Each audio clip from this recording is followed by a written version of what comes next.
Mental health is a rising issue in our society. I recently had the opportunity to sit down with Greg Bottaro, the author of The Mindful Catholic and director of the CatholicPsych Institute. Greg is a practicing clinical psychologist and has witnessed firsthand the carnage our culture produces in real people's lives.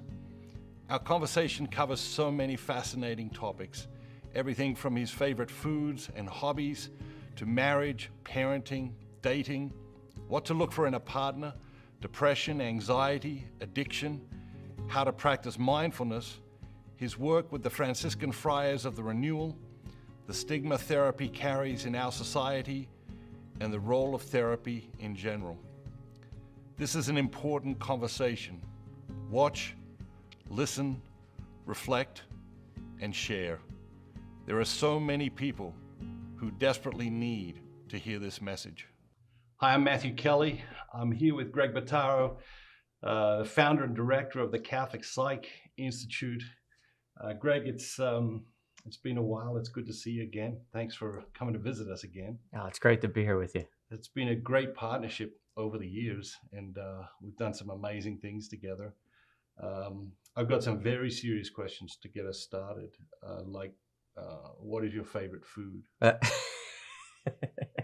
I prefer a really good steak. A really good steak? Yeah, absolutely. I thought you were like an Italian guy. I am an Italian guy. What were you hundreds, thousands of years of ancestors like turning over in their grave as you're like, I'll take a steak. It's true. I can't say I've had really good steak in Italy, but it's not the most amazing thing to do. But I do enjoy good steak. Good. Second very serious question, are you a coffee drinker? Oh, I love coffee. So there's some Italian there, right? Yeah, there you go. Italians do love their coffee. Absolutely. How much coffee do you drink? I'm a little embarrassed to acknowledge that publicly. I probably have 4 or 5 espressos before noon. Ooh. And then I'll have a coffee after lunch. Excellent. Good. It's been a while since we've sat down. What's going on in your life? What are you excited about? Update us a little. We have 6 kids, and my youngest is 6 months, and we're just starting to settle in enough. We decided it's not crazy enough around here, so let's get a dog. So last week we got a puppy. So we have 6 kids under 8, by the way, and now we have a puppy as well. So we've added that to the roster, and it's amazing. We're having a lot of fun with it. Boys or girls? We have 3 boys and 3 girls. Okay, very good. I hear you love building things. That's true. What do you like to build, and where did that love of building come from? I grew up, my dad was always just like tinkering, building, fixing, and we kind of grew up in that environment. If it was something that you could fix or build yourself, then you just kind of did it. And really took on a love for this with my wife. We were on a show, a little known fact. We were on an HGTV television show called Property Brothers. So we were on one of these TV shows where you renovate and fix up a property. And my wife and I caught a bug, and we just loved it so much. So as soon as that crew left, we decided to add on another addition to that house. And then when we ran out of stuff to do on that little house, we sold it, and we bought a bigger property that was abandoned for a year. Wow. And so we've spent the last year, we had something to do during quarantine, fixing up this new property, bringing it back to life.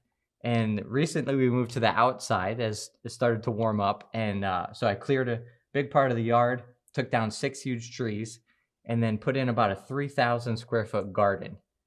So this is our latest sort of project, building a bunch of raised planting boxes, and then filling them and laying the whole thing out. And then we're going out and finding vegetables and flowers with the kids and figuring out how to plant it all out there. So that's been the latest project.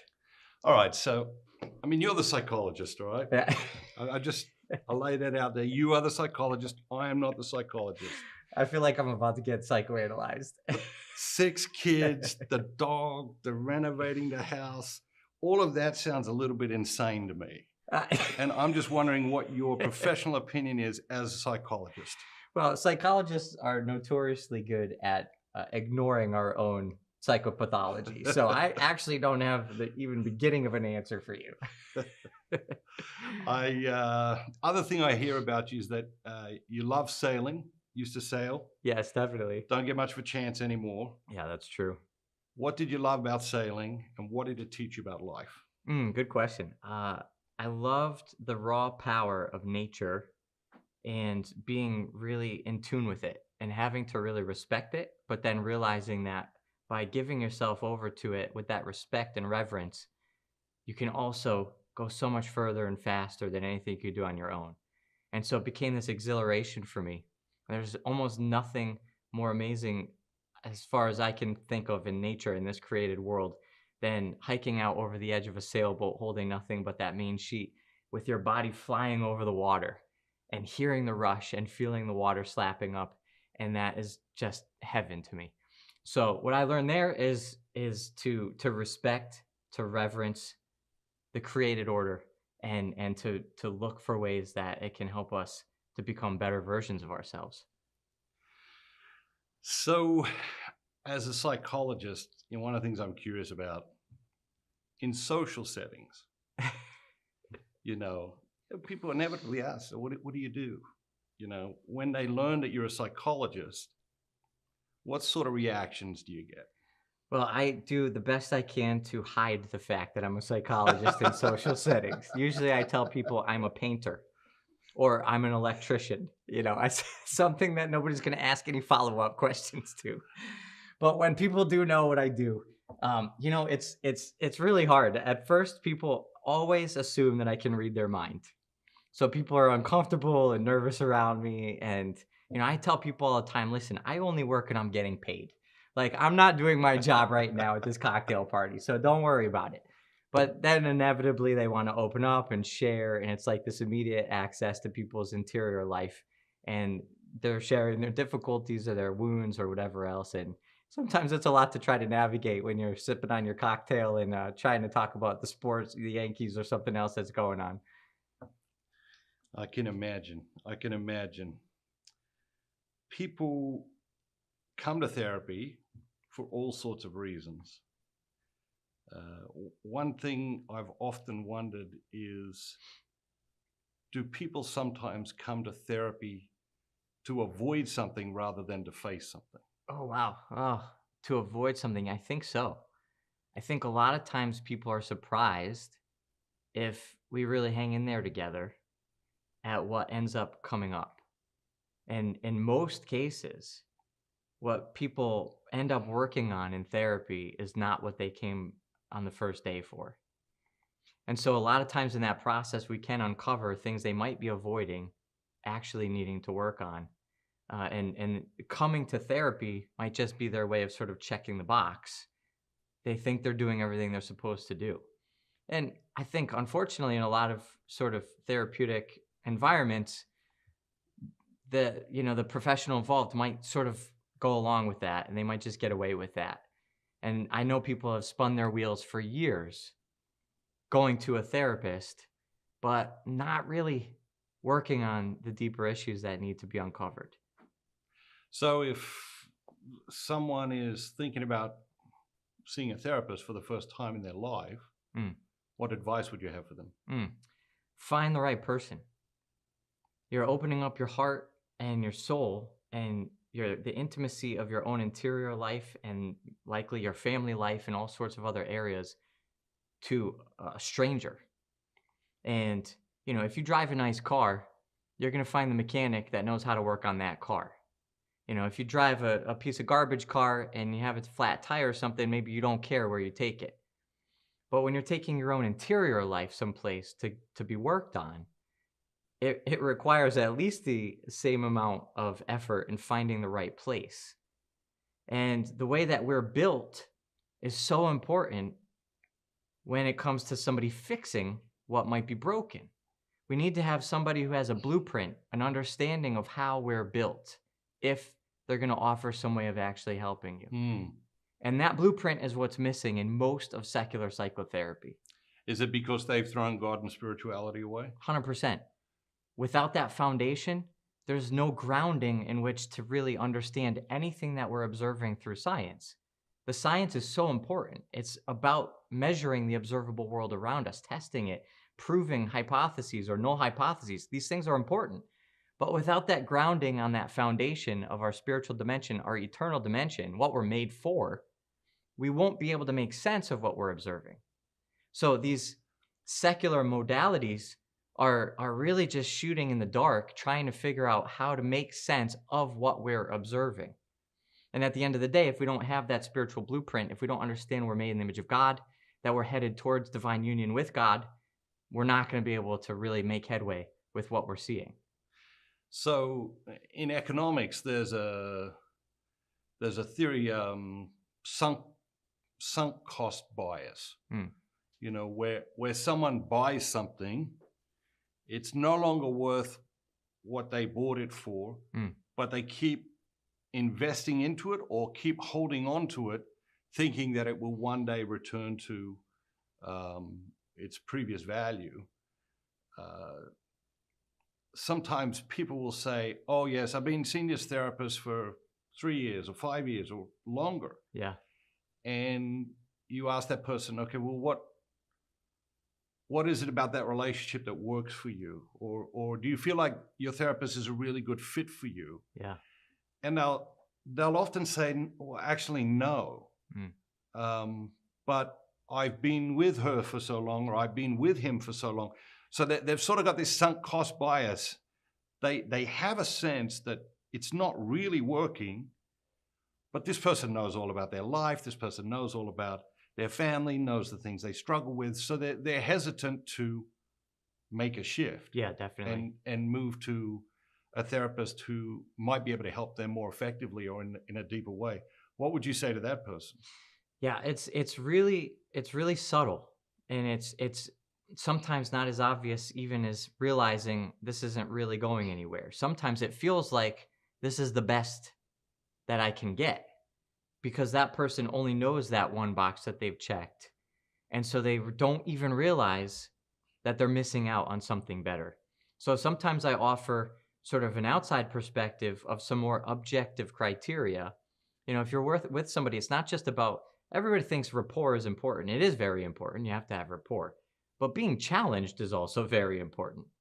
You know, so if you have a therapist that you never feel challenged by, that's going to be a problem. You know, your therapist is not just your best friend. It's not the person to just always validate everything you do. There should be deep validation of who you are as a person. But then also, there should be this momentum moving forward. There's a growth. There's a trajectory. And if you can't see that there's actually a growth and a trajectory happening, then it's probably time to take a step back and reevaluate.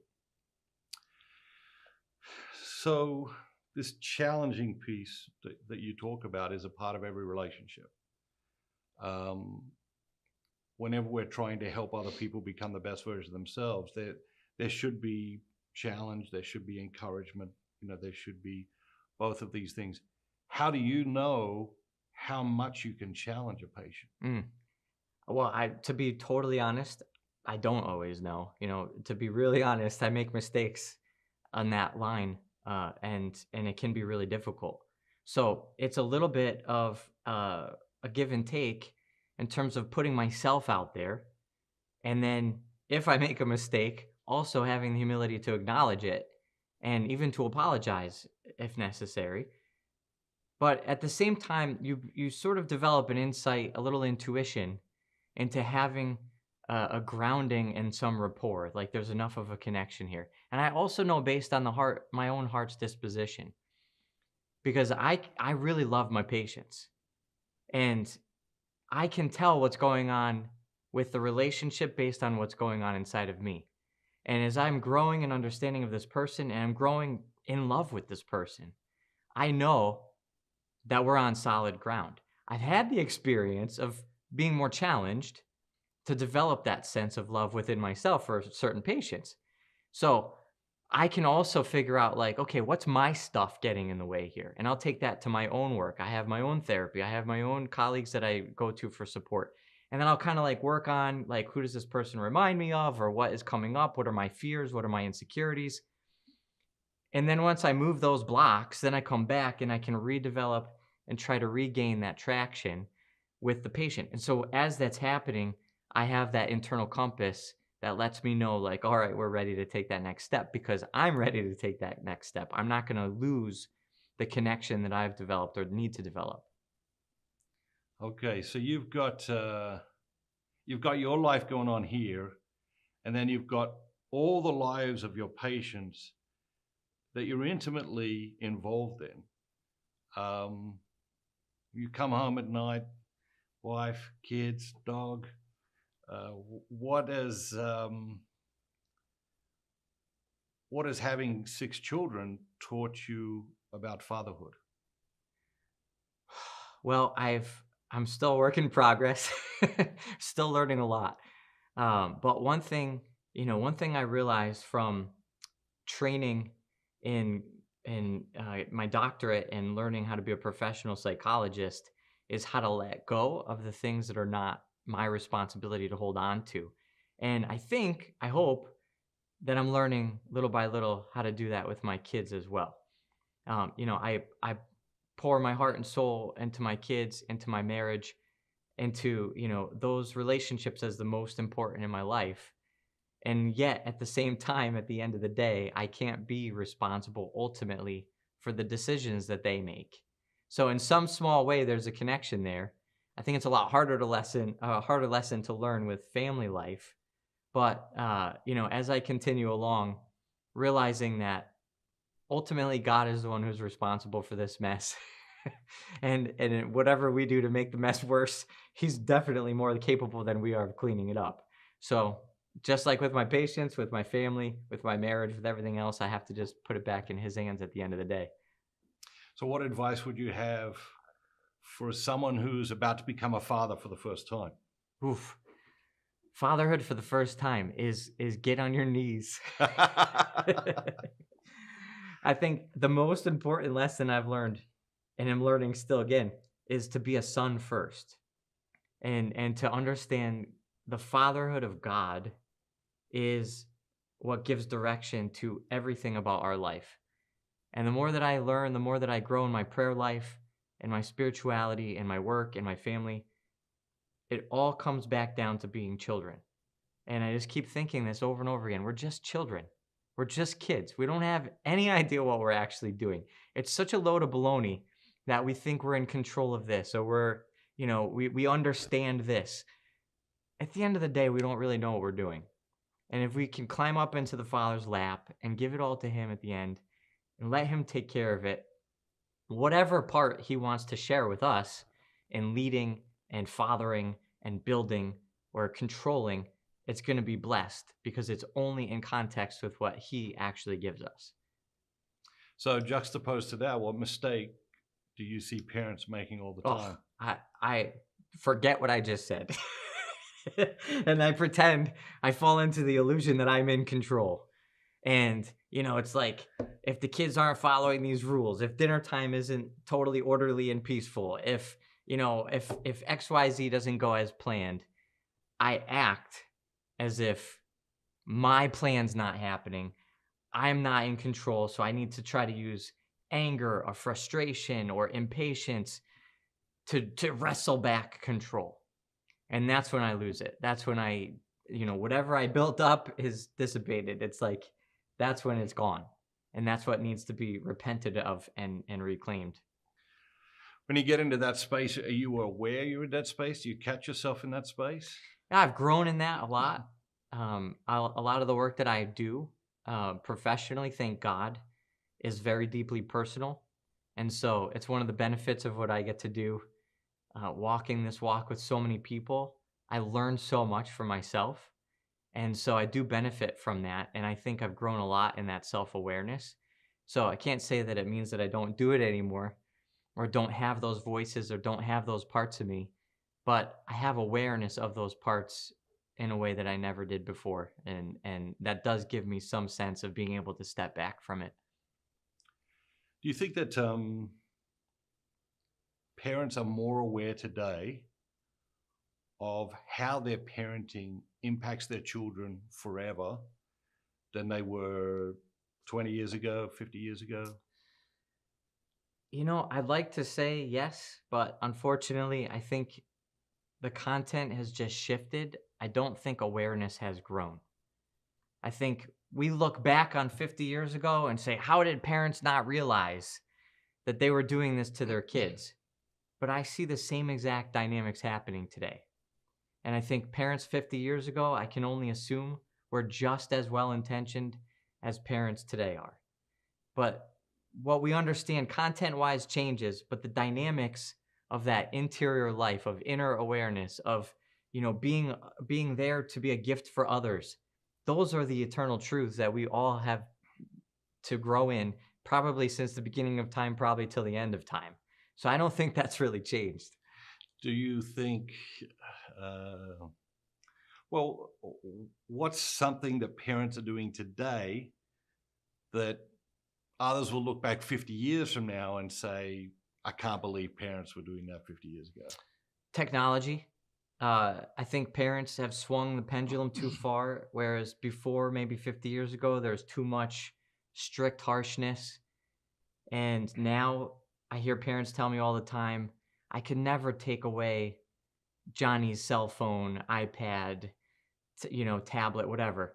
Like, of course I couldn't do that. Then they'll never be able to communicate with their friends. They'll never this, they'll never that. They'll hate me forever.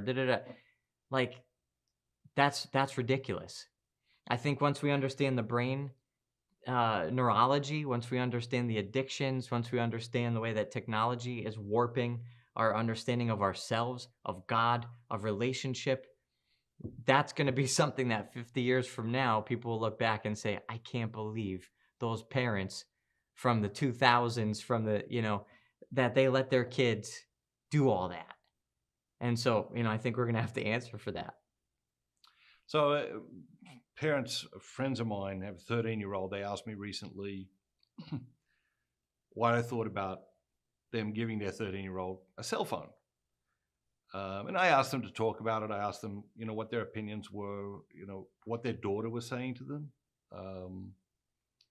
and what her friends were saying to her, and what other parents had shared with them as parents. And they were approaching it thoughtfully, but you could tell they were really struggling with it. And what it ultimately came down to was that all her friends had one. And I asked them, okay, let's imagine for a moment none of her friends had one. Would you be the first parent to give your child a cell phone in this social group? And they didn't like that. I think it brought some clarity that was maybe, it's like sometimes you go to someone for advice and you want them to tell you what you want them to tell you. Right. And they don't tell you that, so then you go to the next person, Right. And then the next person, and then the next person, until someone tells you what you want to hear, and then you say, you're a very wise person. I'm really glad I sought your advice because you told me exactly, what I wanted to hear to begin with. Yeah. So I think parents are in this dilemma. It seems parents struggle to do things that are countercultural. How do we encourage parents to have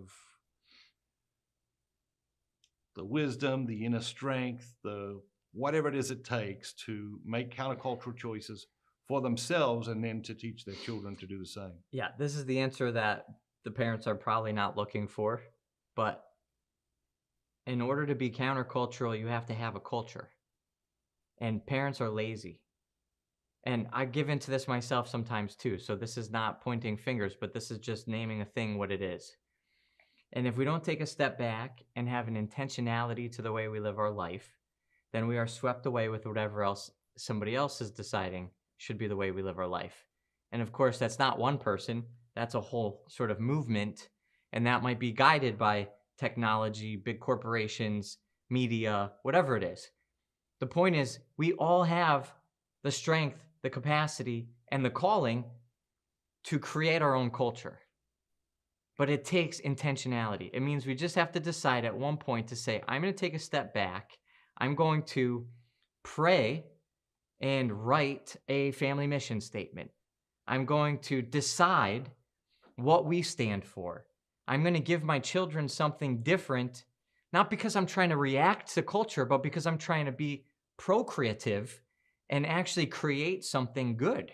And if it happens to be against something in culture, sure, we'll stand up against what's in culture. Maybe it'll be for some of the things in culture, but we're going to have a justification for why we're doing it. If you have that justification, it's not a fight anymore. It means you've grounded yourself in who you believe your mission to be.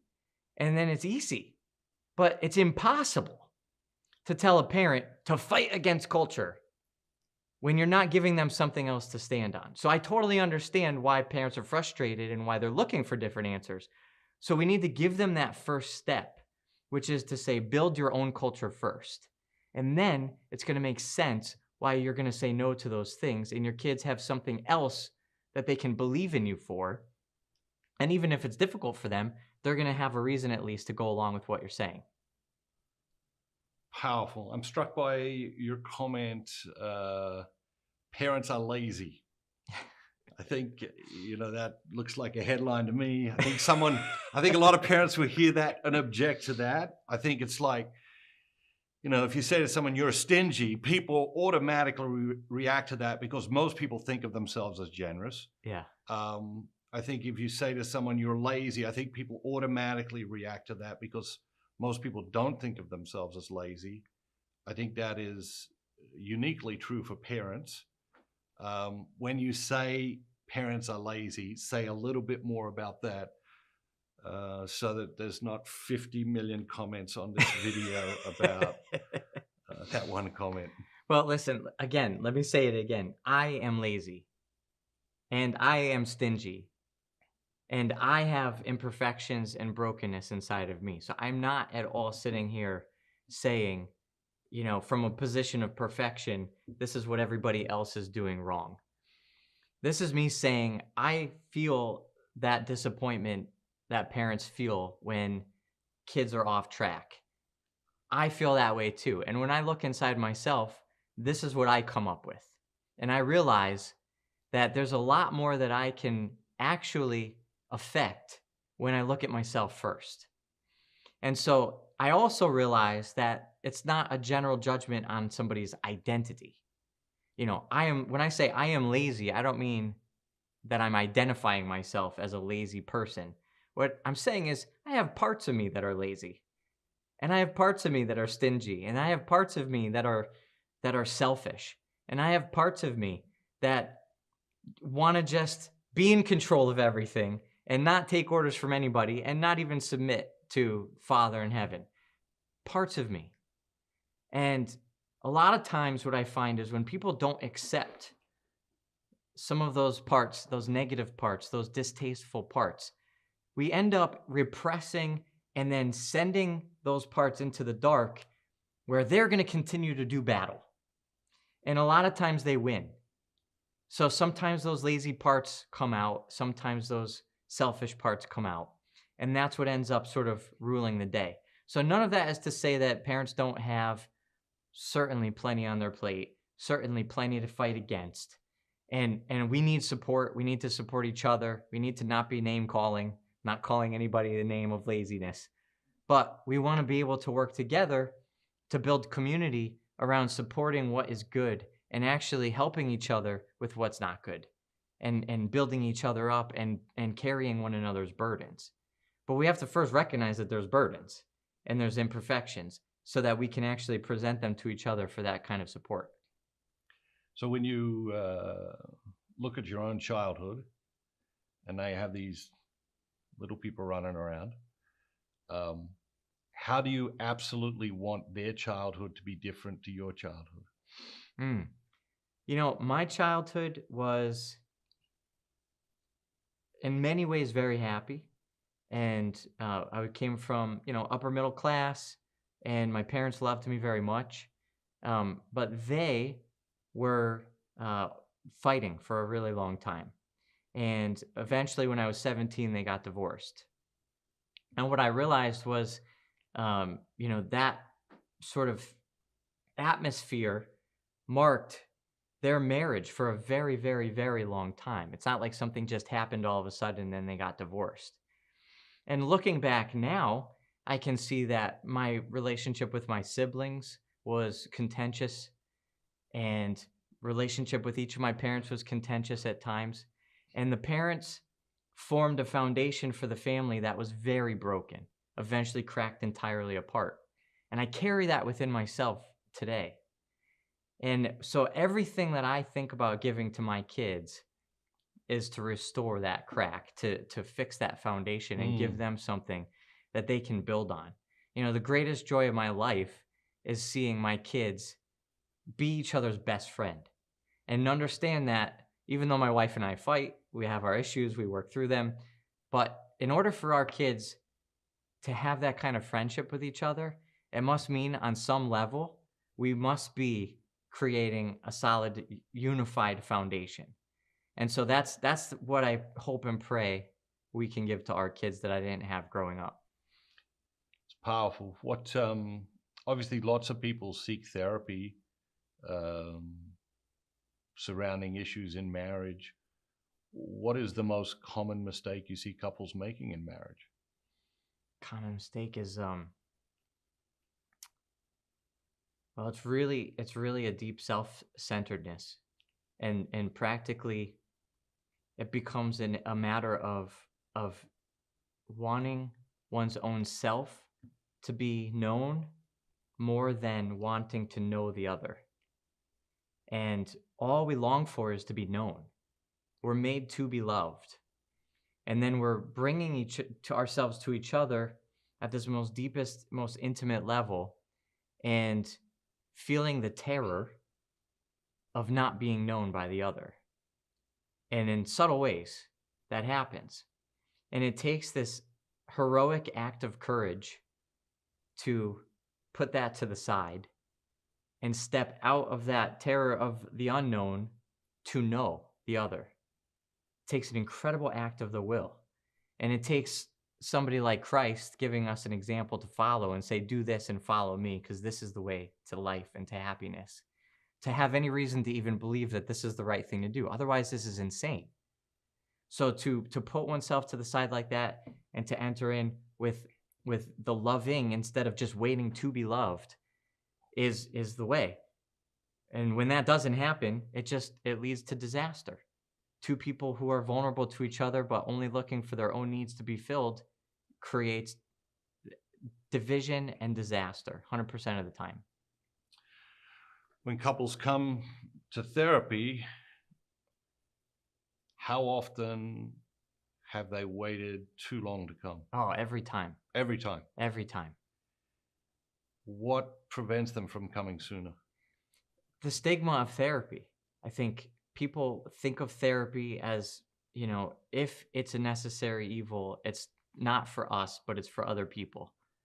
And there's not a culture of stewardship of our emotional and spiritual lives that is consistent with a fully integrated understanding of ourselves. I mean, a lot of people don't even go to a physical checkup enough. But even those people who do, it's even less that will say, my spiritual, emotional life deserves a checkup as well. And so we end up in a situation where we only go to the doctor if we're really, really sick, if we really can't do it on our own anymore. And you only go to a psychologist or a psychotherapist when we're way beyond the point of reason. So, there's certain people out there that promote, I love listening to Terry Crews, and he's got a really beautiful marriage, and he struggled with pornography, and he talks about this stuff very openly and publicly. And what I love about his platform is that he talks about how it's healthy and natural, and it builds up his marriage to go to marriage therapy every year. And like they have like the best sex life, the best love life, the best intimacy, because they see their relationship as something that needs that outside help to continue to build up and work on. And that's what I think is an ideal way to look at it. And so we have to have that humility and that trust in the process to open up to that. Most people don't. They wait till it's all crumbling and on fire, and then they show up and they're like, go ahead, fix this. And a lot of times it takes a lot of work on both parts to be able to do something with that. In our lives, if we want to be excellent at anything, we usually seek training, counsel, emulate the best in the field, look for best practices.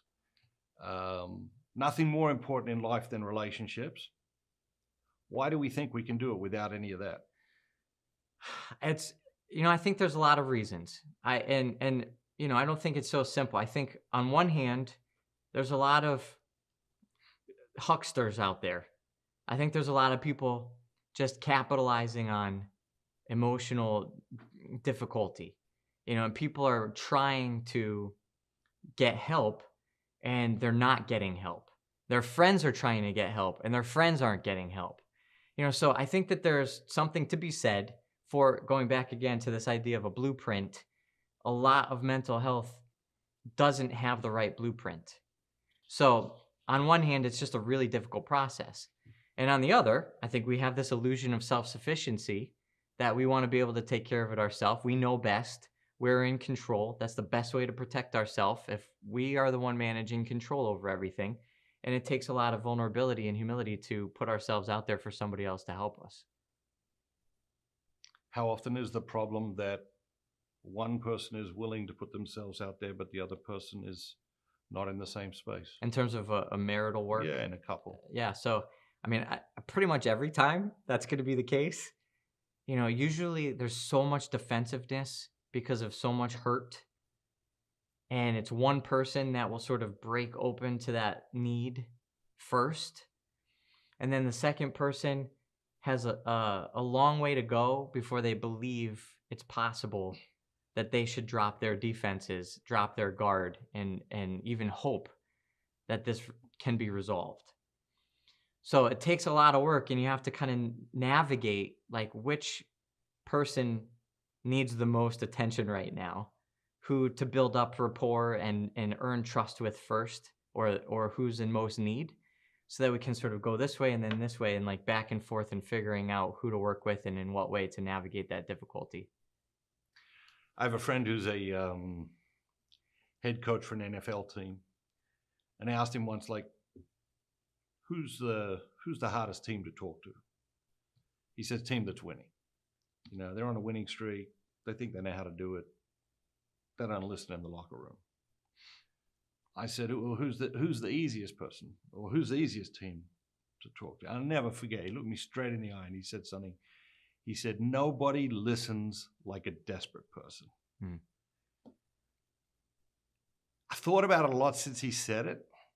And I wonder if it's true, because I sometimes think like desperate people, they're like, yes, they're desperate, but they still won't listen. Do you have that experience in therapy? Yeah, I think it's probably a little harder the more interior we're talking. And when we get into the desperation that comes from... Whoa. There's something more interior than football? This is America. We cannot I know. be talking like that. I'm treading on dangerous territory. Very dangerous conversation now. Yeah, we're gonna have to just suspend judgment for a moment. All right. And just let us go forward. Carry on. I think we're talking about the inner recesses of our spiritual life, our emotional life, our sense of self and identity, the way that relates to the universe and our destiny. These are really powerful realities. And we're opening these things up to the pain and suffering that most of us are constantly protecting against. This is really dangerous stuff. So it's not just surgery on the table with a scalpel, opening and closing the body. This is surgery of the heart, opening and closing the soul. So there's a lot of reason to be really guarded and defensive here. And a lot of people suffer with very deep desperation. And all it does is cause more defensiveness and guardedness. And in many ways, I say, rightly so. Yeah. Good for you. One thing I do a lot of work with is helping people have more compassion on themselves. Even the parts you don't like about yourself. Even your guardedness, your defensiveness, even your anxiety disorder, even your depression. Compassion. Because at the end of the day, thank God you have a survival instinct that's created a defense mechanism that helped you get through the terrifying things you've lived through in your life. And it doesn't even have to be huge capital T trauma. For a child, being yelled at by dad can be the worst experience of a person's life. So if we have parts that emerge as a survival instinct, that's how God made us. Thank God. So we have to understand first how to have compassion. Compassion for ourselves, for all our parts. And then we establish some safe ground. Sometimes I lead the charge in saying, it's okay to talk about these things. And we can start to open these things up. So you touch on something that I've thought a lot about, spent the last 30 years traveling around, speaking to people in businesses and churches and, all sorts of venues, but a lot in churches. And I'm astounded how prevalent self-loathing, shame, lack of empathy for self is in an environment like church, where the teaching is exactly the opposite of that. What's your reflection on that? Yeah, I have a pretty strong opinion about this. Let's have it. And I hope it's not too bold or too far afield. There's no such thing. But I think that, and it's not even a reflection of our current church or the current anything. This has been hundreds of years of God trying to tell us over and over again how much he loves us. And we don't get it. We are so thick, especially in the church environment. And we can go all the way back. We could go all the way back to Jesus Christ himself. Hello, what else do we need? But apparently we needed more. So we need 2,000 years of the saints and divine revelation. We need Jesus appearing to St. Margaret Mary Alacoque, talking about his sacred heart, the divine love captured within the finitude of his humanity offered to us to bring us to his divinity. We don't get it. We need Faustina to hear the revelation of divine mercy, his ocean of mercy that will swallow every bit of our imperfection. We don't get it. We need Therese. We need John Paul II. We need the theology of the body. Love, love, love, love. We don't get it. And meanwhile, people are leaving the church. People are wounded by the church. The church, lowercase c, is wounded, is off on all sorts of different trajectories. We don't get it. And at the end of the day, all God is trying to say is, I love you. God is love, but we don't get it. And, people say this all the time. They talk the talk. They have a devotion to divine mercy. They pray the chaplet. They have a devotion to this, that. And then it's like, all right, let's just talk about the last hour of your life. Tell me the things that went through your head. Just tell me, what kind of self-criticisms went through your head? What kind of shame are you carrying about yourself? Your body, your how much money you make, your family life, your vocation. You just go down the list, and eventually, inevitably, you list 5 things. One of them is going to hit. And then they're like, And then I go like this. What do you feel about yourself for feeling that feeling? Oh, yeah, it's terrible. There we go again. You don't even have compassion on your lack of compassion. At what point do we realize Jesus came to love us? He went to every corner and every pocket of sinner to love them. He sought the sinners, and he didn't show up saying, hey, sinner, I'm here for you. He said, I love you. And then they were captured by his gaze, by his love, by his compassion. And then they want to know more about how to be better. They want to know how to enter into his love. Of course, that's the second step. But we're so bent in our church on that second step being the first step. We love the sinner, but we hate the sin. So let's make sure we're making every sinner know where they're sinning because we hate that sin. We don't get it. And meanwhile, we're preaching to smaller and smaller and smaller parishes, and there's less and less and less money. And the bishops are looking around going, what's happening here? Oh, it must be the culture. Has nothing to do with the culture. Has to do with not getting it, not listening, not hearing God tell us how much he loves us. That's what we need as the church to believe, so that we can proclaim that loudly and proudly and bring people into that beauty and give them the healing that they're looking for.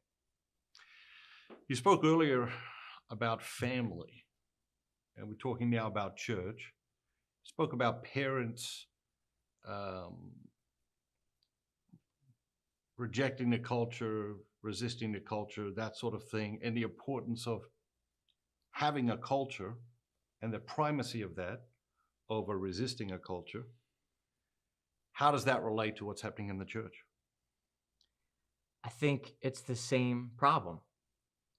And again, I hate to say this, and without pointing fingers, but I worked with different areas of the church institution. And unfortunately, I think even if you were to map out the actual culture, it's always interesting talking to an organization, a body, a family, and mapping out what they say their culture is versus what their actual culture is. If you were to interview the members of that organization and start to glean from that what their actual culture is. I once asked a bunch of seminarians, a bunch of priests, when you were in seminary, what did you hold up as the model priest? What were you taught in seminary is the model priest? And I asked about 20 different priests in different parts of the country. And I got a theme that came from over half of these priests. And I put it together in a statement of the model priest as the man who works harder than everybody else and complains the least. That's the culture. That's the cultural mission statement of the church, of the priesthood. Now, if you ask any bishop, what's the cultural mission statement of your seminary, of your diocese, whatever, of course that'll never show up on paper. Right. But that's the problem. So if we not only do we have to think about what should our culture be, but we have to pray really deeply on what the principles are and then work really hard to make sure that everybody feels and experiences that to be the culture. So you get down some of these paths, and they can be paths of hopelessness. There can be paths that cause people to experience hopelessness. I suspect that many people who show up to therapy are in a place of hopelessness or a place bordering on hopelessness. If we rewind and go back to sort of an earlier place in their life, or maybe a time of great hope, let's say in relation to marriage, what one thing would you encourage someone who is thinking about marrying a person to consider about that person? I think in doing marriage prep, I think one of the most important principles to learn during marriage prep, it always kills me when these marriage prep programs are built on, like, we're going to teach you everything you need to know about being married. You're like, this is ridiculous. Pope Francis, it's dishonest, right? It's very dishonest. It's not possible. It's not possible. Pope Francis calls marriage the apprenticeship, right? And so, and people think in discerning and dating, once they get married, once they're at the altar, once they make their vows, they get their diploma, like they made it. And what I tell people is, you just got your acceptance letter. You're now entering in to the university of love. This is your apprenticeship. And you're going to spend a long time until death do you part in an apprenticeship. But the one principle that I think is worth at least introducing so people know what they're saying yes to is, you're the person I'm choosing to be the recipient of my gift of self until death do us part. and whatever that entails and whatever we figure out along the way. So instead of it being like, oh, who's my ideal this, or, my favorite whatever, and do we like to go hiking together, and, what's my, you're discerning if this is a person that you believe you can spend the rest of your life dying to. And it means you have to be friends. Like, there should be some level of friendship. There should be some level of shared trust. It's like we're lined up on the same things in life. We want the same thing out of life. But at the end of the day, that's what you're actually making a vow to. Even if this person becomes paralyzed or sick or cheats on you or any of these other things, it's like you signed up, the vow you made is that you're dying to self to this person. You're making a gift of self to this person. So restoring a sense of that sacramentality of what this vow is actually about, I think is really helpful, even in a dating person's life, to start thinking in that way. And that changes the parameters around what they're thinking and discerning who they're actually going to end up marrying. So, what should that person consider about themselves before entering into a relationship like that? Yeah, I think a person needs to have a certain amount of maturity and a certain amount of self-ownership. So, and I think that age is changing. I think if we look back 100 years, the age of a young man who had maturity and self-ownership is probably much younger than the men we find today.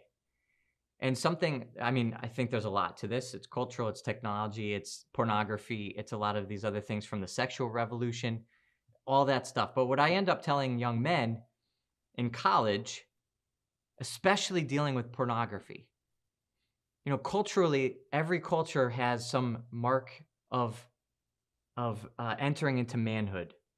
In these old, if you study anthropology, tribes used to send the men out. If you remember the movie 300, it's like he has to go off into the wilderness and battle the beast.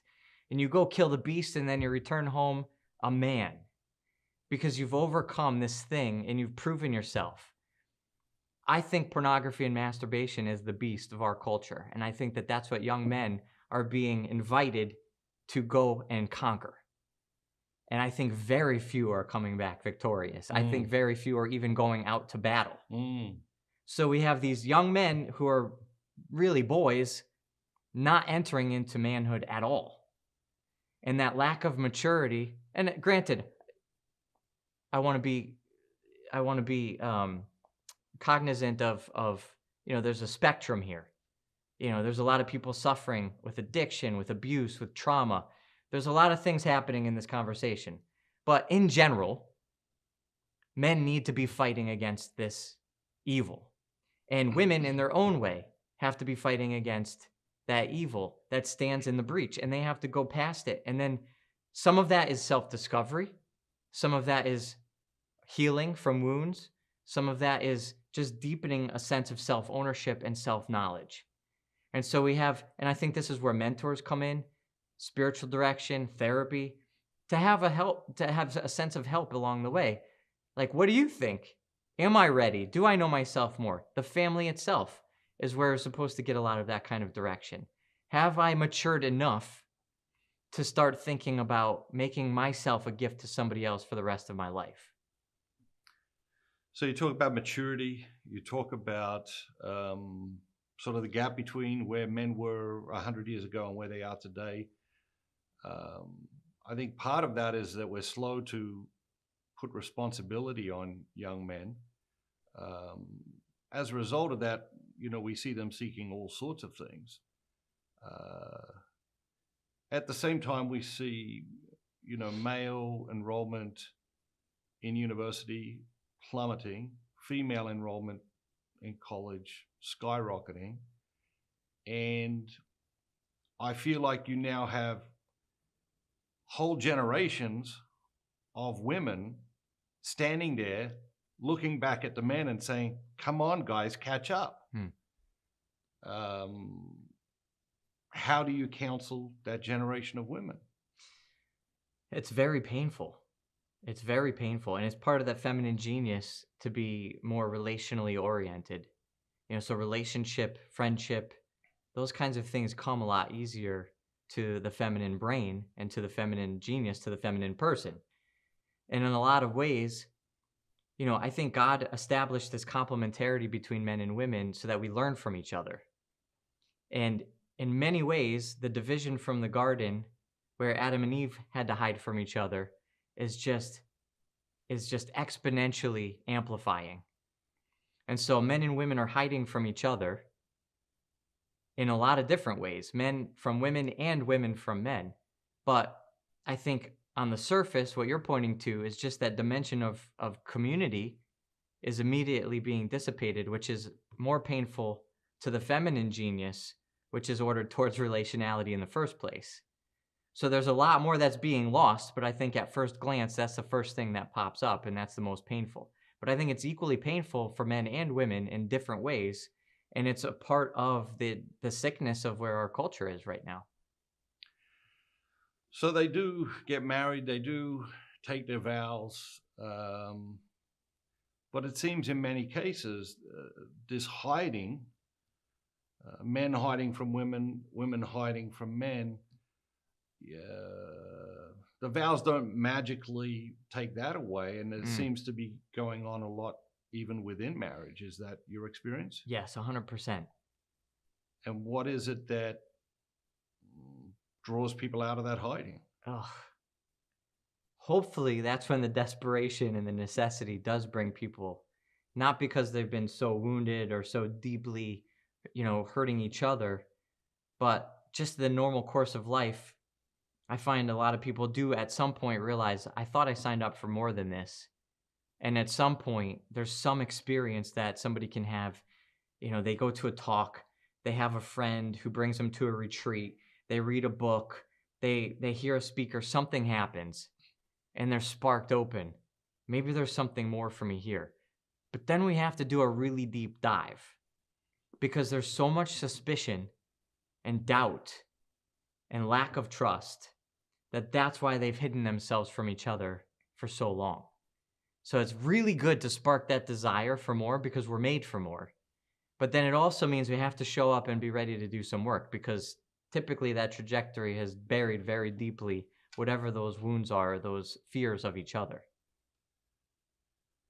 So we live in a culture, in many ways, a culture of pretending. People pretend to be someone on social media, highlight what they consider the best parts of their life. This pretending seeps over into real relationships. And then they're in a relationship with somebody, but they've been pretending to be someone that they're not. And then they're scared to death to be discovered for who they really are. I think driven by that, primary fear that if people really knew us, they wouldn't love us. Yeah. How often do you see that dynamic, and is there a resolution to that dynamic? I have to say, I think I see that dynamic all the time. I think every time. But I don't think it's as clear as the way you maybe are making it sound right now. Like, it's not as that obvious to every person who's doing it. Now, not everybody feels afraid of being known. In fact, the opposite. Most people want to be known more. What they feel is the desire to be known, and they don't even realize how afraid they are to actually be known. So, and I don't think a lot of people even realize how fake or pretending they're being in social media. I think people are generally pretty good. And again, to have that compassion on like whatever these defense mechanisms are built in because of a very good survival instinct. And it's not like we're always warring within ourselves about like, oh, I'm afraid of this. Well, you shouldn't be afraid of this. Maybe that's happening on a very, very deep level beyond the light of our conscious mind. But it's not really what's up here in our conscious light. And you get two people living like that, coexisting together, who have the best of intentions, who are doing the best they can, the best they know how, and they don't realize they're actually hurting each other. And then little by little, the hurt grows. And they're like, how did we even end up here? And that's when they need that help, like somebody from outside the system to help break things down and look at things differently and sort of look at this way and look at that. And okay, maybe this is where things went wrong, or maybe you are really afraid. Maybe that question, if you're the first person to introduce phones to your kids, would you do it? Like, that's such a wise question, because it zeroes in on something that those parents weren't even able to look at in themselves. They're only thinking about their kids. They're thinking about popularity. They're thinking about their kids not hating them. But when you ask the right question from outside the system, all of a sudden it sheds open. It opens up with new light and gives clarity. And then we can go deeper. And that's where we can do the work. So you touch on something I think, very powerful, that I was going to chat about a little bit later, but I think this might be a good point for it. In the book, you talk about how so much of what we do is unconscious. How we can get in the car and we can drive to a place and we can arrive at our destination and be unconscious of, okay, how did I get from home to this place? I don't remember choosing a route. I don't remember consciously saying, I'm going to turn right here. I don't really recollect that. We live so much of our lives unconsciously. How do we make the unconscious conscious?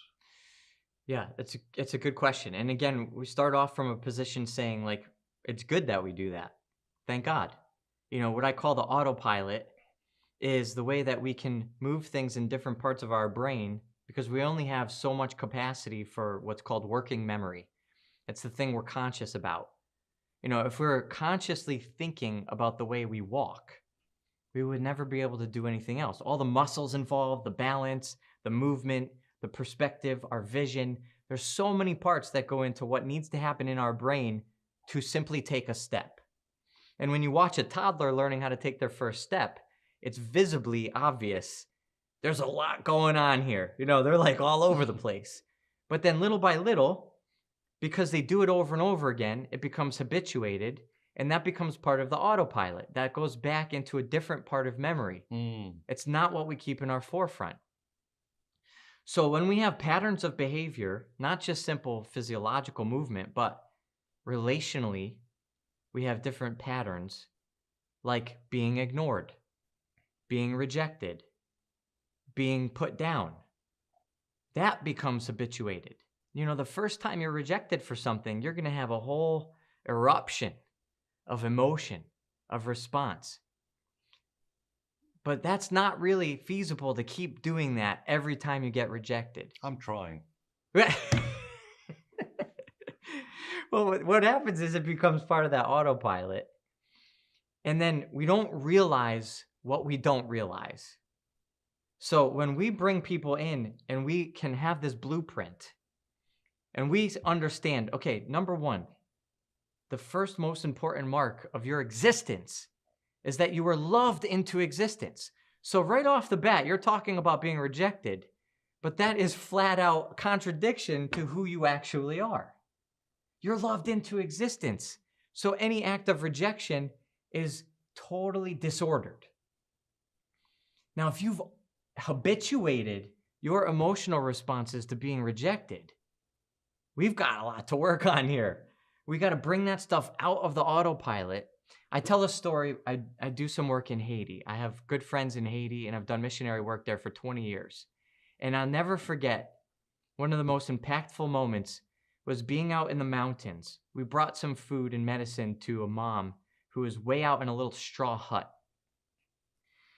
And this chokes me up every time I think about her. She had a paralysis and a problem with one of her legs. So she lived her life on her side, on the floor. And she could only crawl around with her arms. And she had a son. And her son, who was 4 years old, walked around by crawling on the floor with his arms. Wow. And his legs were fine. So he learned what he knew from his mom. And he didn't know any better, but that's what he habituated. So the missionaries there, eventually there was an orphanage and they were able to take him and take care of him, and they brought him out and they taught him how to walk. And he could totally walk great. He had no problem walking. And he could run back home, and his mom was in tears because she knew what was happening, but she couldn't show him how to walk. So it wasn't even about her being bad or wrong or anything like that. It was just the way that it was. So what we have to do is we have a blueprint. We know people walk. That's part of being a Catholic psychologist. Like, I have a blueprint of who a human person is created to be.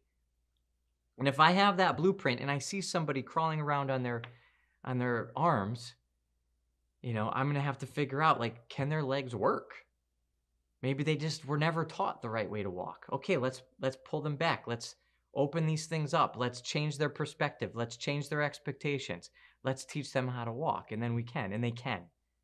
And that's the beautiful thing. So we have to have the blueprint. We have to have the rapport, the trust. We have to be able to step back from whatever that autopilot, habituated pattern of behavior looks like, and then slowly bring in new truth and new reality and help a person learn how to act and feel and think and operate in a new way. Why are we so resistant to consciousness? Consciousness, how do you mean? I think if we're doing so many things unconsciously, or we're unaware of how the things we're doing are affecting people around us, and yet people try to bring that to our attention, I think very often we're resistant to that consciousness. Yeah, there's a few reasons I can give you. I think biologically, neurologically, psychologically, the scientists will say it's a survival instinct. It takes too much energy, too many resources to change all the time, to be open to these new ways of looking at things. We put things into the autopilot because it's a way of preserving our resources. And it means that we have more openness towards the things we need, which might be to fight off a threat or discover something new or whatever it is. But if it becomes habituated, it's easier for us to navigate. It's like in our marriages, if I know a look on my wife's face means a certain thing, I can see the look on her face and I just assume. It doesn't warrant a whole nother conversation.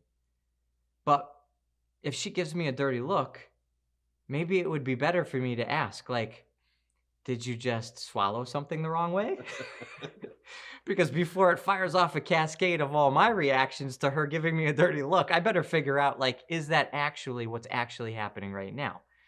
So the immediate need is to preserve those resources. It's better for us to learn how to step beyond that. Then I think also emotionally, spiritually even, we're very threatened by not being in control, by not being good, by not earning, doing the right thing to earn God's love. This is like the deepest foundation. We're going back to that original sin, that original temptation to doubt the goodness of the Father. He's going to love us no matter what. So we build in the self-protective illusion that, of course we must be doing everything right. And really, the other part of us is breathing a sigh of relief. We're off the hook. We're not going to be rejected today. And then if somebody says, hey, look, maybe you could do something a little bit better, maybe a little different, that part's like, uh-oh, now we're in danger of being rejected again. Don't look at that. Don't listen to that. No, you're fine. You're doing it right. And so we go back into that safe space where we're perfect. We have nothing to change or work on. So we're touching on these different marks of our age. It seems depression is on the rise in our culture. Is that true, or are we more aware of it than in the past? Is there less of a stigma to seeking treatment than in the past? How do you see that? I think it's a little both and. It's kind of a mix. I think there are very clear marks that mental health is becoming progressively worse. I think we're becoming sicker as a society. Depression, anxiety, mental health disorders are increasing. and suicide rates. The age at which people are experiencing these things is lowering. So we have kids 7, 8, 9 years old who are showing a lot more suicidality than ever before. Obviously, all these different addictions that we've been talking about, like this stuff is rampant and it's definitely happening. I think at the same time, we're also just more aware of the issue. And so I don't know, exactly how that actually pans out, but I do think that this is a serious issue. I think in general, we're moving further away from an awareness of God in our society. And the more that we don't have a grounding in the eternal truths, the more terrifying life becomes. And these difficulties are erupting all around us, and we have less and less and less to ground on. And now it's becoming horrifying to be alive. And I think that, people will try to muster up some reason for living, but it's never going to actually answer the eternal longings and desires of our heart. So without that eternal answer being built into our culture, our mental health is going to continue to get worse. Is the rejection of our spiritual selves and spiritual realities and God, is that the disease and all these other things the symptoms? I think so. How controversial a statement would that be among mental health professionals? I'm not really counting on keeping my license for much longer, so it's probably one of the most controversial statements that can be made. Because we're not just talking about spirituality, we're talking about religion. And this is the difference. Secular psychology is increasingly aware and interested in spirituality. But as soon as spirituality lays any kind of claim on an objective religious truth, a principle, an eternal reality that goes beyond what we feel, it is adamantly, flatly rejected. And with volatility. Because that means we're judging other people who are not believing those principles. And it's this horrible relativism that has pervaded our society, our culture. And it's completely unfounded, and it's impossible to maintain.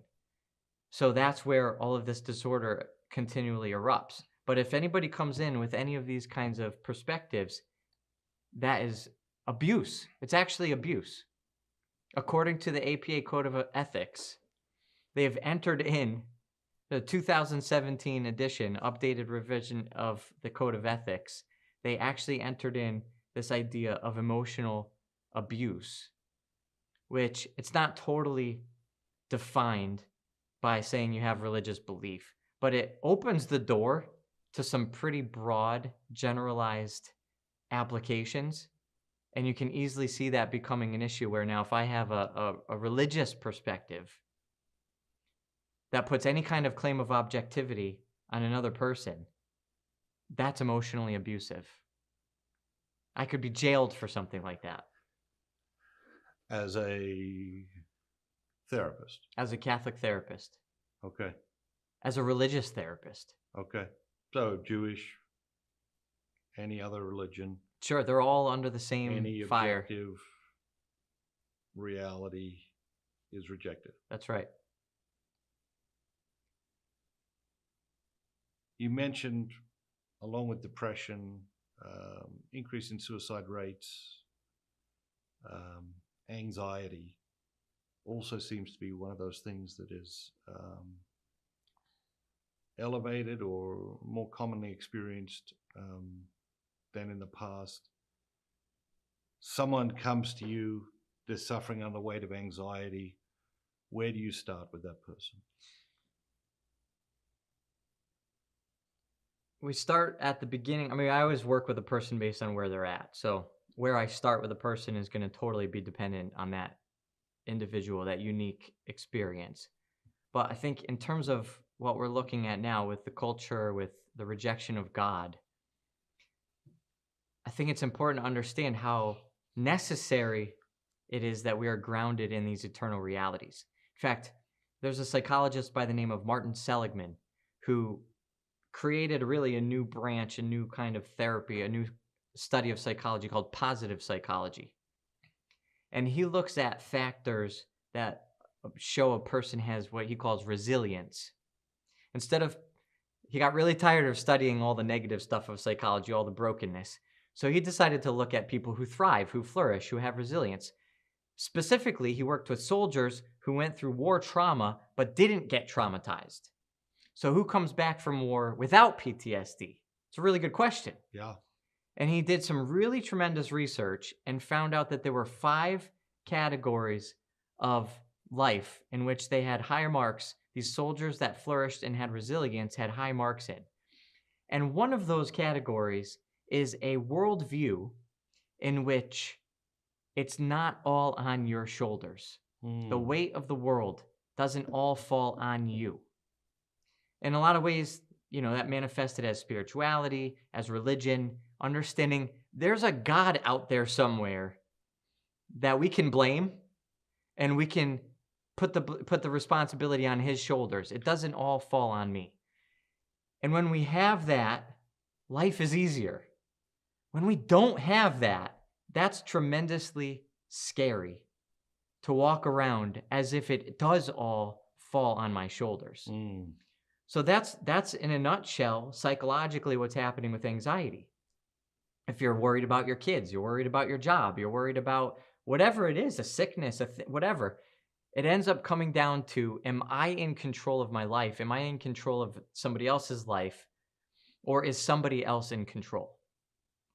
That's why Jesus says in Matthew 6:25, do not be anxious about the things of your life. And then he goes on to talk about the birds in the air and the flowers in the field who are taken care of by God.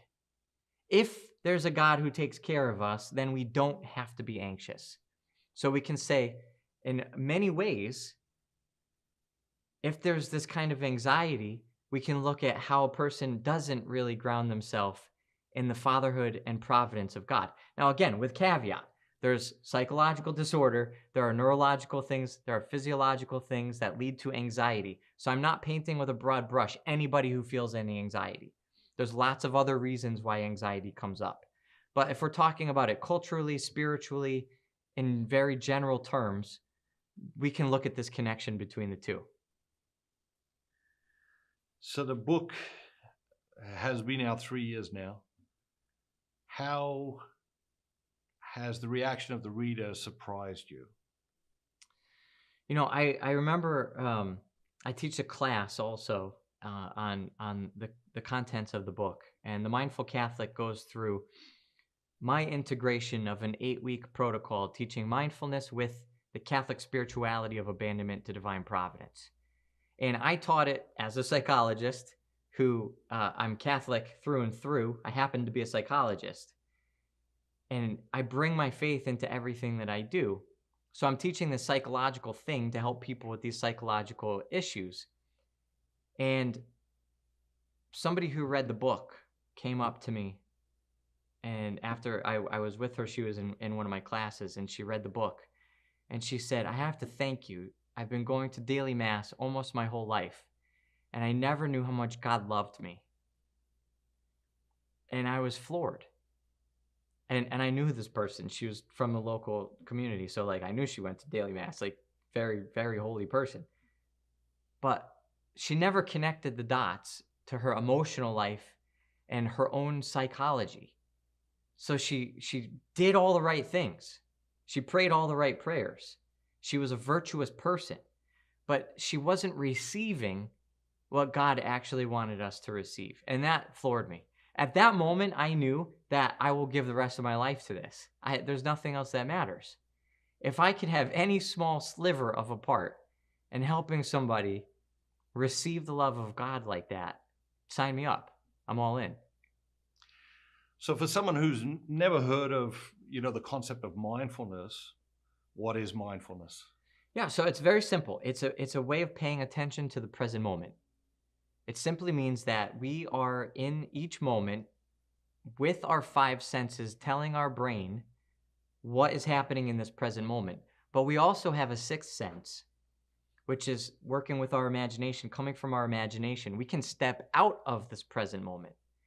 And much of our life, because of the habituation, because of that autopilot, because we're trying to conserve resources, we are shooting out of this present moment. And we're going to things in the past, we're going to things in the future. So what we're actually paying attention to is not this present moment, but something else. So mindfulness is learning the practice of turning our mind's attention, our focus, back onto this present moment. And it's a way of going through the protocol, is a way of understanding these different facets of how God made our mind, and then how we can actually gain some control over it. So if every reader was going to take just one thing away from the book, what is the one thing you'd like them to take away? Oh boy. What I believe is the most important thing is that we should feel loved by God. And He made us to feel His love. And if we don't feel His love, there's something more that we can do. And it comes from looking inside, from self-awareness, from understanding the way He made us. It is turning towards the present moment. That's part of it. It's really only the beginning. There's a lot more to come after that. But that's the beginning. Receiving His mercy in a way that most people have not actually experienced. The subtitle of the book is Finding God One Moment at a Time. How much is the problem that people think they found God, and they have a binary understanding of that, and that's done, and they've moved on to the next thing? Absolutely. That's one of the most defensive parts of people in the church, is because they think they have the answer already. They think they found the answer. And as far as the magisterial teaching and believing what the church believes, of course they found the answer. But experiencing a relationship with God is something that they don't have any experience of. And so it's that humility to say, I might know what's true, but I'm not actually living according to that truth yet. And it doesn't mean that they're out sinning. It means they're not experiencing the joy that God created us to experience being in relationship with Him. So every book has a life of its own, in my experience, and books surprise in different ways. One of the things that has surprised me about this book is how many people have told me it's helped them sleep better. What is your reaction to that? Yeah, I think sleep is one of those things that we don't pay enough attention to, but it has such a dramatic effect on our life. There was an actress, I think, who said in an interview, in the end, winning is having a good night's sleep. That's really all it comes down to. Obviously, there's more to it than that, but I think because when we're sleeping, psychologically, there's a lot that's happening in the brain. And it's a way of processing a lot of the stuff. People don't realize our brains are incredibly active while we're sleeping. And there's a lot of processing that's happening. And in a lot of ways, our conscious mind, when we're awake, is repressing and defending against a lot of the junk that we actually need to process. So it's a very healthy, again, it's something to have compassion on and something to thank God for. But it's a very healthy process of burying things so we can get through our day, and then letting them come up. And the sleep process is meant to be that time of regurgitating and processing and filing things away where they need to go. This is how God made us. But if we are not doing what we're made to do during the day when we're awake, it's going to affect what's happening in our brains at night. And what happens is we don't know how to actually have peace during the day. And that means that the same sort of structure, that same function of protection and restoration is getting totally thwarted and thrown off track. And so then we can't sleep. And then we're awake, or we're ruminating, or we're having a bad night's sleep, or all these other things end up happening. So through the Mindful Catholic, people are learning how to connect their faith to their emotional life, to live during the day with peace that allows you to think about and do the things you need to do, attend to the things you need to do when you're awake, and that allows you to go into that deep sleep where you let your unconscious mind do what it needs to do. So as you go through the book, I think there's some epic themes, the present moment, mindfulness, unconsciousness. Another one of those epic themes in the book, I think, is freedom. How did you arrive at your conception of freedom as you presented in the book? The first time I experienced this was before I knew to call it mindfulness. This was when I was with the Franciscans. I spent 3.5 years discerning a vocation to religious life. And I had my own hang-ups, I had my own stuff, and then I discerned the religious life as my path. And I felt really joyful about it. I was really all in the beginning. But the more time I spent there, the more healing was happening. I spent 5 hours of prayer a day. I had great spiritual direction. I had very close proximity to the sacraments. Obviously, some stuff is going to start to get healed in that process. And I started to realize, I don't know if I'm actually supposed to be here. And it was through direction with one of the founders of the group I was with was a priest named Father Benedict Rochelle. He was a psychologist and somebody who lived abandonment to divine providence. He was in the present moment as a way of life. And his connection to God was tangible. It was palpable because God as the eternal moment was being communicated through Father Benedict's presence. And he helped me see how to live that way, how to pray that way. At least when I wanted to, when I tried to, he showed me how I wasn't doing that. And by entering into the present moment in that way, that healing took full effect. And the stuff that was from my parents' divorce and the stuff I grew up with, it healed, like with a D at the end and a period. And I was free in a way that I was so happy to discover my true vocation.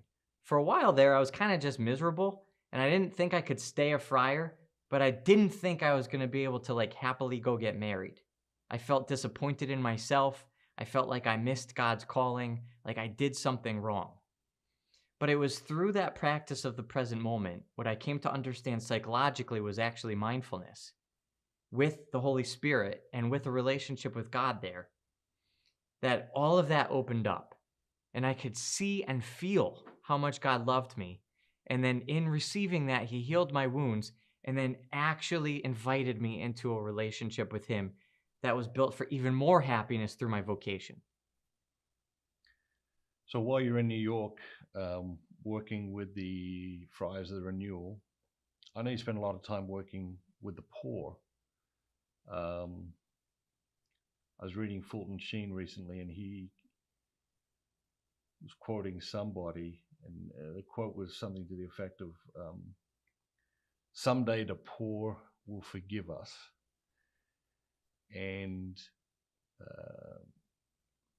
I'm just curious, your experience with the poor, what did you learn from working with the poor that you carry with you every day for the rest of your life? Well, if you have another hour, I could sit here and go on and on about this. The poor are so important, and what they teach us it needs to change our lives. One of my closest friends is now a priest from Haiti, Father Louis Morosny. He's a missionary priest, and he talks about this, that it's a scandal that we have brothers and sisters in the body of Christ, in our humanity, who are living with such nutritional malnutrition while we are thinking about how much of our plate to throw away. And we have all this abundance, and other parts of our human family has such deprivation. It's scandalous. That's one point that I've learned, is to never forget the poor, not take for granted what we have, and to always think about others who don't have the same blessings in life that we have. Beyond that, what has more shaped my life is I've really come to understand money. And I've come to understand money as a means to an end. And it's so hard to not see money as an end. Mm. But the poor don't have that distraction. And the most life-changing thing that happened to me when I was in Haiti, and then again, I saw this in New York a lot, was that people had no money and they had incredible joy. And that you don't need money to be happy. And of course, we say that over and over and over again. We say it all the time. But to be in Haiti or to be with real poverty and see people who have almost nothing, not a pair of shoes, dirt floors, not even enough food to go 3 days, and they're joyful and happy in a way that most of the developed world can't even imagine living. There's something really striking about that. And then you start to think about it and it's like, wait a minute, maybe it's right. Maybe the money is not the thing. And okay, so it's important. It's a means to an end. There's exchange of value. There's all these things. But at the end of the day, actually, maybe the money is even hurting people from reaching happiness. Maybe what's in the gospel makes a lot of sense. Maybe. And maybe. Just throwing it out there. It's possible. So is at the end of the day, is money evil? No. Can money be really distracting? Yes, absolutely. And what the poor can teach us is that joy and virtue and living a good life is on a completely separate trajectory than whether or not money is in the picture. Chapter 5, you talk about running away. What are we running away from? Well, I think, earlier I was talking about that fear of not earning approval, not earning enough of that sort of stamp that says you earned it. So we build in all of this illusion that somehow we're perfect, we're great, we don't need to work on anything, we don't need to change anything. The habituated autopilot, the status quo is the right way. And we don't need to look at it anymore. So we fall into these patterns, these traps, and it might be behavioral, like it might be really obvious. It could be an addiction. It could be a pattern of ignoring your spouse. It could be a pattern of yelling at your kids. It could be a pattern of burying yourself in your work and letting that validate you instead of working on your marriage. It could be 100 different things. But in allowing those patterns, that autopilot to run our life, we're running away from all of that really scary stuff that we have to face inside of us to realize that we are not the creator of the universe. And not only that, but we have to believe the creator of the universe loves us. Do we believe that the running away will make us happy? Implicitly, I think that's the assumption. That's the illusion. We think we're doing what we're supposed to do. We think we're maintaining. And we're not actually challenging that illusion because we're afraid that if we did, we wouldn't be happy. You close the book talking about waking up. I think in many ways, you read the Gospels, in every single Gospel story, God is essentially saying, wake up. But I thought it was really powerful, that you chose that to close the book out. Talk to us a little bit about waking up. Well, I think there's so much beauty in our world, and it's in every moment, and we're sleeping through it. The autopilot, the self-protection, the illusion, the self-defensiveness, even though we give it compassion and we accept that it's part of how God made us, it's actually blinding us from the beauty that's in every single moment of our life. Every single person, every single interaction, every single person is an image of God. We are made in the image of God. We say it like it's nothing. We say it like it takes 20 minutes to get to the grocery store. I'm made in the image of God. Like equal realities. like if we saw God when we looked at each other, when we looked in the mirror, how much would life be different? And because of the habit of our day, we don't stop to look and see. We miss the beauty. We sleep through it. And in many ways, we couldn't, like, you'd have to be a mystic. You'd have to be a hermit to actually always see God. Like, we couldn't walk down the street. You'd be on your knees like every 3 steps. You know, we wouldn't be able to work. We wouldn't be able, it would be too mind-blowing. In some ways, it's God's mercy that we have these ways of sort of veiling the beauty of the mystery. But I think we could do a lot better. Yeah. And I think if we stop, you know, people, we have these colloquial sayings, stop and smell the roses, okay? It's mindfulness. Smell is one of your senses. The rose is in that present moment. If you stop and smell the roses, it means you're waking up. And it doesn't have to be a rose. It could be a dog playing across the street. It could be your own kids. It could be the neighbor's kids. It could be whatever you're seeing. It's beautiful. The human person is so beautiful. We have to wake up to it. That's what it's all about. And if we can see that beauty, it transforms us. And whatever our hang-ups are, our wounds, our imperfections, all these things, it's not just about experiencing beauty. It's about being drawn into the beauty, being perfected by the beauty and turned into the beauty. And then we actually find ourselves in divine union. That's what he created us for. I've seen the book have powerful experience on so many people. You're the founder, the director of the CatholicPsych Institute. For someone who's never heard of you, never heard of the Institute, tell us a little bit about it. So I've basically taken my own journey and seen the vocational aspect of God in my own life, integrating my faith and this understanding of psychology. And I want to share it. I want to give it. I want to create ways of scaling the impact of what happens when we really understand the incarnation. In other words, God made himself man to bring man to be in union with God. That's our ultimate happiness, which is what psychologists hopefully are trying to help people discover. So only through that integration of faith and psychology will true happiness be possible. I started the CatholicPsych Institute so that I can hang a shingle. It started as a private practice. This is how I'm going to help people. I marketed myself that way.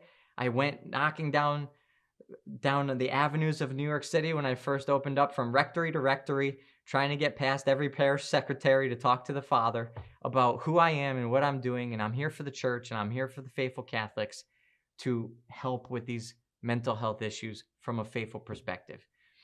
I had a full schedule in less than 6 months. I had no idea what I was doing. And next thing you know, I'm bringing up up-and-coming therapists who are in training and helping them to practice the same way I practice. Now it's almost 10 years later. We have 12 therapists. We've gone through all sorts of iterations and growth, and we're developing all sorts of programs.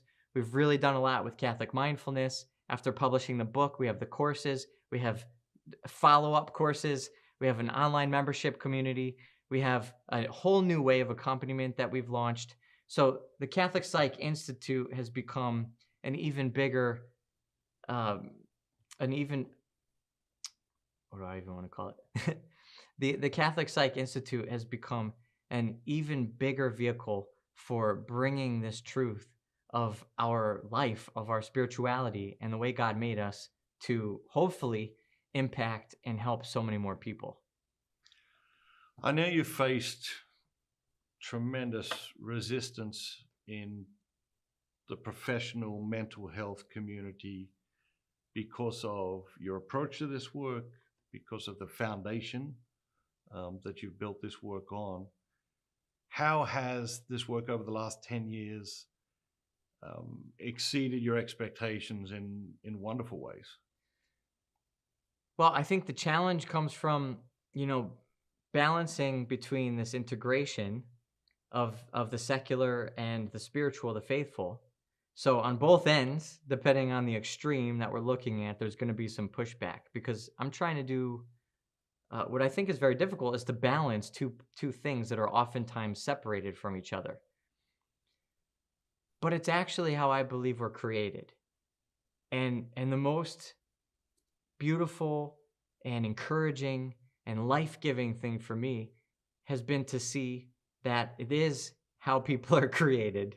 And when we give the keys to unlock our true nature and our true calling, it works. It works. This is what's been so amazing is I experienced it in my life. It worked in my life. And then God inspired this way to share it with other people. And with some amount of trepidation, I tried to offer it to other people, and then I did, and it worked. And it's this amazing validation. We don't have to just walk around suffering from divorce. We don't have to walk around suffering from abuse. We don't have to walk around suffering from all these traumas and anxieties and depression and all of these misunderstandings of our humanity. And in the church, we don't have to walk around feeling the Catholic guilt all the time and separation from God and lack of joy. If we understand who he created us to be and who he is actually for us, it works. That's everything. That's what's given me the strength to continue and ignore a lot of that pushback sometimes from the two extremes. How many Catholic psychologists should every city in America have? Well, God willing, every city will have somebody they can send people to. I mean, there's enough Catholics in the world, and there are enough people interested in mental health and psychology in the world that, if done right, the training programs and the businesses that get set up to provide the vehicle to scale should flourish. And the more that it works and the more that people come to see that, the more it'll work. You've pioneered this effort. How satisfying is it now to see other young psychologists, therapists coming up, embracing it, celebrating it, working with people, and transforming lives? Well, it's amazing. And it's so beautiful to see that what God has inspired in my heart is also being inspired in other professionals' hearts around the world. And so, it's a very small group of people, but little by little, you start to see like this is a zeitgeist. This is a cultural movement that is actually happening. This isn't just some crazy fanciful idea that I just sort of came up with. And so it's been the most amazing thing to find other professionals out there to resonate with. And then in my own little world, my own pocket, to train up therapists underneath the Catholic Psych Institute and to realize that we're growing this little family and there's other little families and that we're doing tremendously beautiful work for God in his kingdom and that people are finding the healing that he actually created us for. It's fantastic. Greg, great to be with you. God bless you. God bless your work and your family. And I hope you'll come back and chat with us again soon. Absolutely. Definitely. It's been a pleasure. Thank you. Thank you.